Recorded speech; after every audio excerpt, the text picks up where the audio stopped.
आपण 2017 या वर्षी फक्त साखर इम्पोर्ट केली, रॉ शुगर इम्पोर्ट केली। या अगोदर आपण असताना साखर एक्सपोर्ट करत होतो, परंतु या सरकारचे नियोजन नसल्यामुळे फक्त कमवणे एवढाच अजेंडा असल्यामुळे रॉ शुगर आणि मळी ही इथेनॉलकडे वळवल्यामुळे यावर्षी भारताला डबल किमतीमध्ये 10 मिलियन टन साखर आयात करावी लागते अशी परिस्थिती आहे।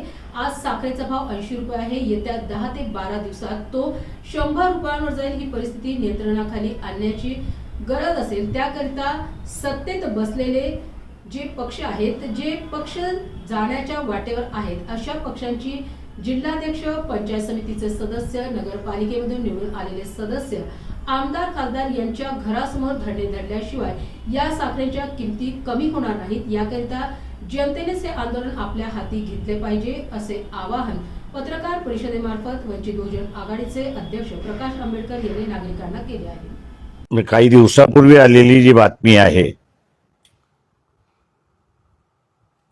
की आपण 2017 या वर्षी फक्त साखर इम्पोर्ट केली, म्हणजे रॉ शुगर इम्पोर्ट केली। याच्या अगोदर आपण असणारा साखर ही एक्सपोर्ट करत होतो, सरप्लस होती। परंतु या सरकारचं नियोजन नसल्यामुळे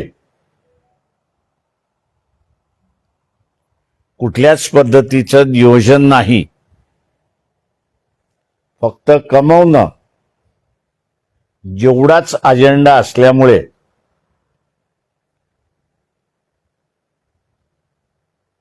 रॉ शुगर जी आहे आणि मळी जी आहे ही इथेनॉलकडे वळवल्यामुळे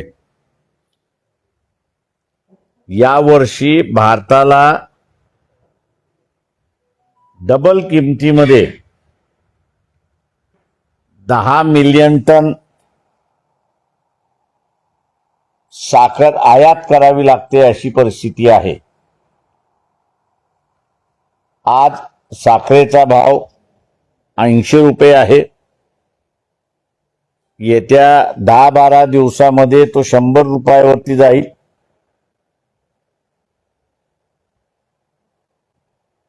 मोदक आता गोड लागण्याच्या ऐवजी कडू लागायला सुरुवात होतील अशी परिस्थिती आहे।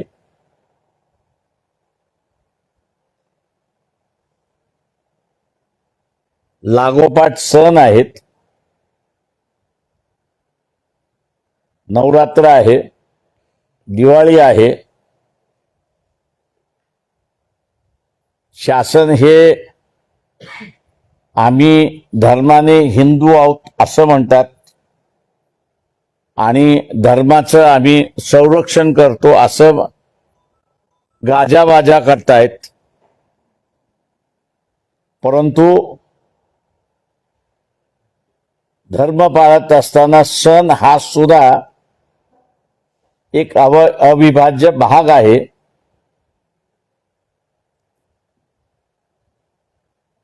तेव्हा ते सण गोड होण्याच्या ऐवजी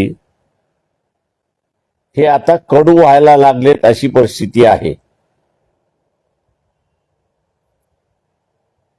आणि ते एकाच कारणामुळे की रॉ शुगर आणि मळी हे दोन्हीही मोठ्या प्रमाणात इथेनॉलकडे वळवण्यात आलेले आहेत। हे इथल्या शुगर माफियाला माहीत असताना सुद्धा